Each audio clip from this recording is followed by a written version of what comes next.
there, everyone. Welcome to episode 3 of The Athletic Edge. Today, I'm joined with special guests here about various cricketing topics. Hi there, Faizan. How are you doing? I'm great. How are you? I'm fine, Alhamdulillah. It's been a great start to the summer of cricket, obviously, with the Ashes, the Indian West Indies series that's going on, and obviously the one that interests us the most, obviously, the Pakistan and Sri Lanka one. I just want to have your take on the overall Ashes series that's gone so far. What do you, I mean, how do you rate it as a series so far? Well, in my opinion, this Ashes is one of the best Ashes we have seen in the last 15 years. And the last one, which I remember, the Ashes, which was very popular and people loved it, was the 2005 season. And this one, after a very long time, we have been seeing a really great contest between the two sides. And Australia, despite being the visiting side, they are doing really well. And the baseball has been backlashed on the English side, and I think too much aggression is hurting them on their own backyard. Yeah, I think it's great to say that, basketball has been destabilized by the Australian attack. But in this last test match, the fourth test match, we saw that if England can get off to a good start, it can absolutely blow Australia away, considering they scored 592 in their first innings. And to be fair, they would have won that test comprehensively if it weren't for rain that saved Australia. I mean, Josh Hazelwood himself said in an interview that I pray for rain. I mean, he's basically admitting to the fact that they themselves knew that they were going to lose the test match. So I want to get your take on, do you think England could consider themselves unlucky with over what's happened with the Johnny Bairstow dismissal and this rain throughout the Ashes series? Well, if we talk about luck, then cricket is often very unlucky game for many. Even if we look at the 2019 World Cup final, England won the World Cup because of the luck, and it was a very unfair rule, and it was highly criticized. So coming back to the Ashes, I think yes, some of the decisions were no doubt very controversial, and we can say they were kind of unlucky for the English side. But at the same time, the way Australia played cricket and England, that's something we should look at as well. And coming back to the rainy season right now is hurting all the test matches, whether it's in the Caribbeans, whether it's in Sri Lanka or England. All the three test matches have been disturbed due to the rain. So rain is something we cannot do much about it. But yes, England was favored for the fourth test match. But overall, if we look at the performance of England in the previous three matches, they could have played better, in my opinion. And England had the strength in their squad, which could have made them victorious. Nevertheless, it's all done now, and Australia retained the Ashes, and now it's a matter of whether England can draw the series or Australia would take the Ashes. So they are taking it despite, but let's see if they can win the series as well.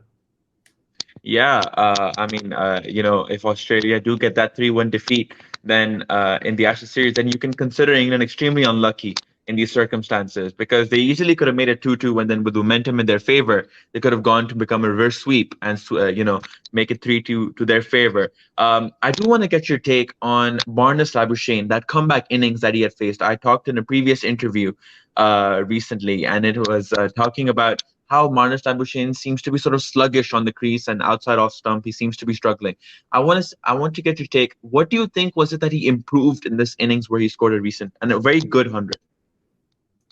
Well, Marnus have been a great player recently, and we have seen him playing well in the Asian conditions as well. And he is a very good cricketer, without any doubt. And having a bad patch is something which is normal for any cricketer. And I think he haven't done much different in this Test match, but it's all about executing the plan the team had, and I think he played pretty well. And despite Australia being in a bad position, Marnus played pretty well in this test match.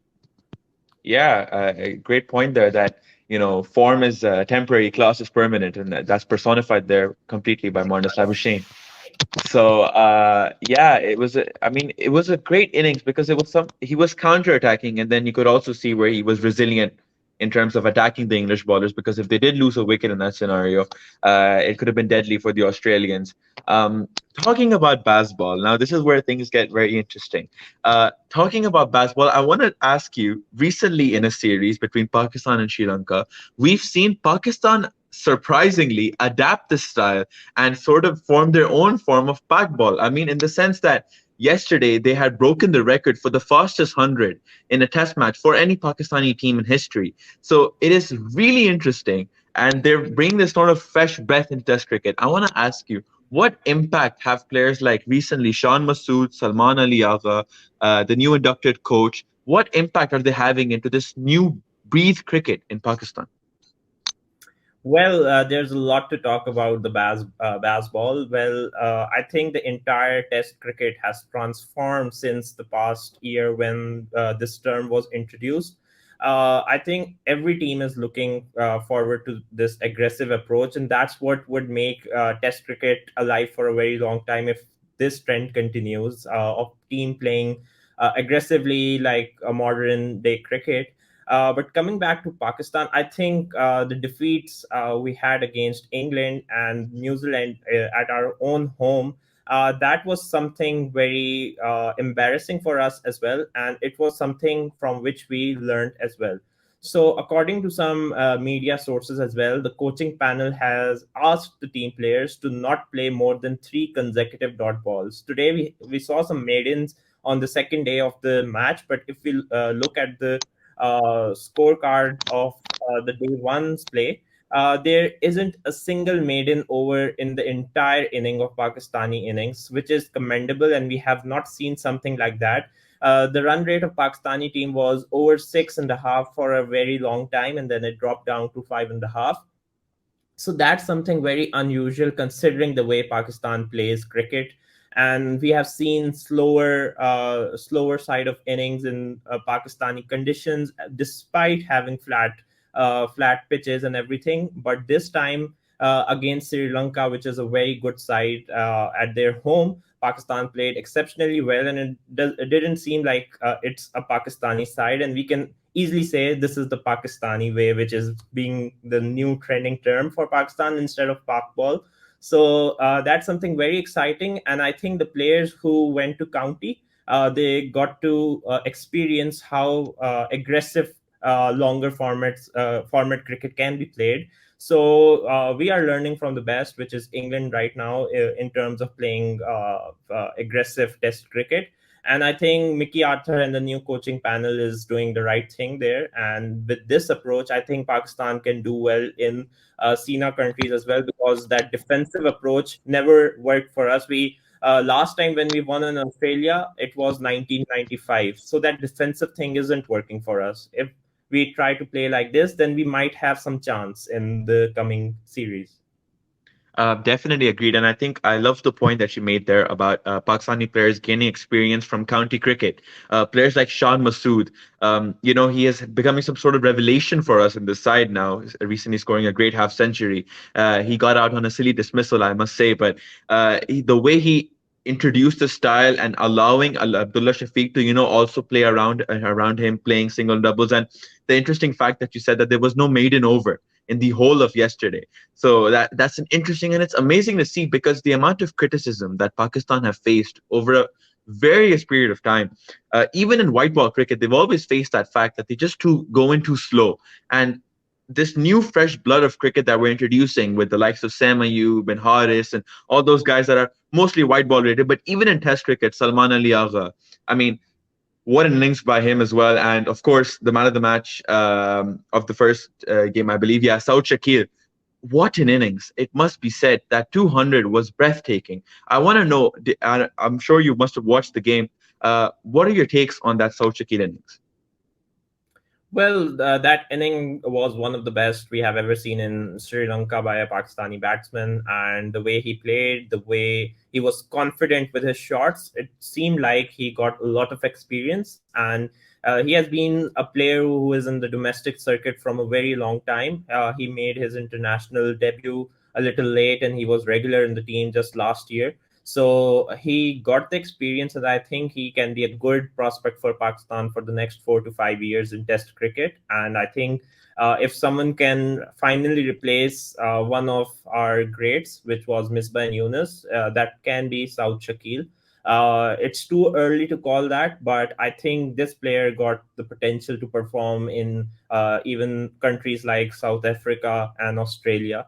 So I have high hopes from him, and his technique is very solid, and he plays with a strong mind. And overall, he is a very handy player for us. Yeah, I mean that's true, but and I do want to ask you. I mean, if we're being a realist in the situation, Sri Lanka do not have the best bowling attack in the world.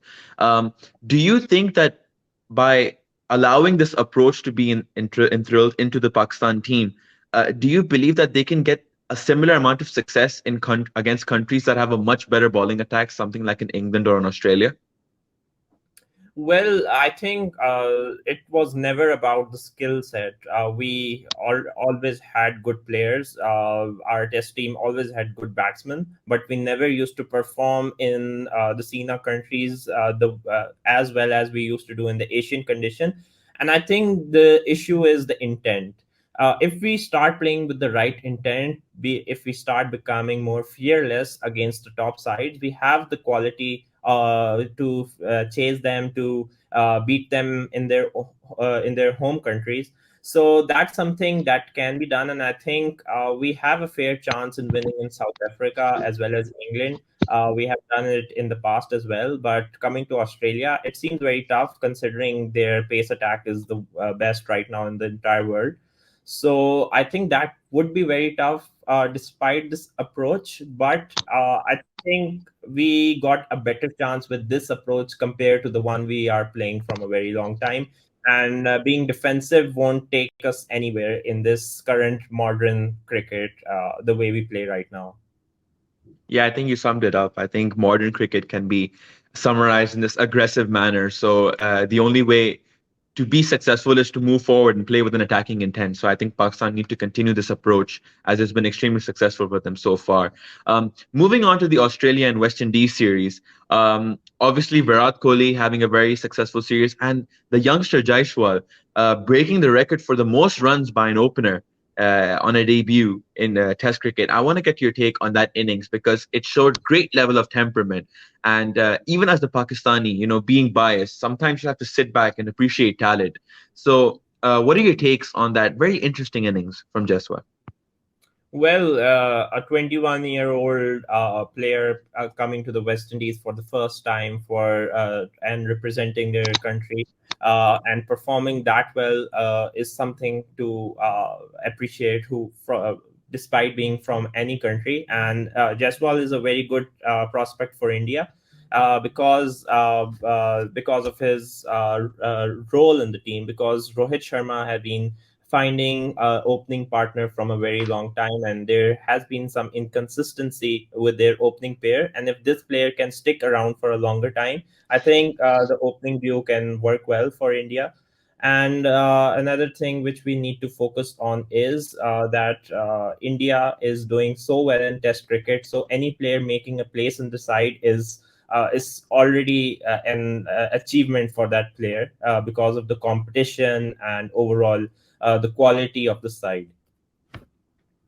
Yeah, I mean, in the test, you said that phrase that if anyone's playing in the series, the test, Justin Langer said, if you're one of a billion players that are playing for India, you ought to be really good. So Jaiswal has proved that he deserves to be in that test side, deservingly so. And I do want to ask you, where do you think is going wrong for this West Indian side? I mean, we know that they've always struggled in recent years when it comes to red ball cricket, but even in white ball, that transcends into just this bomb of disappointment for West Indies. So where do you think it's something wrong at the top towards the board, or is it just the players' mentality when it comes to West Indian cricket?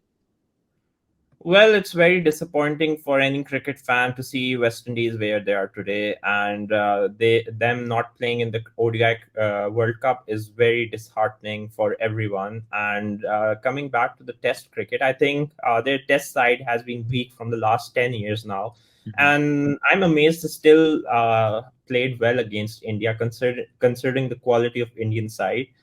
They did fight in this second Test match. If we look at their first innings, the 255 was a good one. They were in a position to play even longer, but they couldn't. But I think overall the problem lies between the mentality and the board as well. The players are more focused towards the league cricket, and no one is willing to represent their home team. So that's some kind of a brain drain to West Indies, that everyone is willing to play the league cricket, and no one is willing to prioritize their home country. So that's something of concern, but I don't have much hope from this team as well in the future, because the way things are going towards league cricket and the T20 leagues and T10 leagues, I think things won't be going to the right direction either in the future. Either I'm seeing a dissolution of West Indies cricket to the countries. Maybe that can bring some good countries to step up and improve their cricket.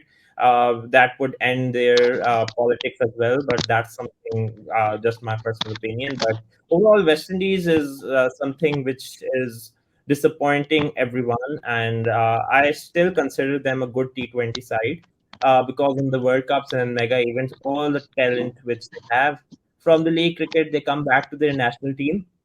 But ODIs and test team are something which I don't consider them a threat anymore.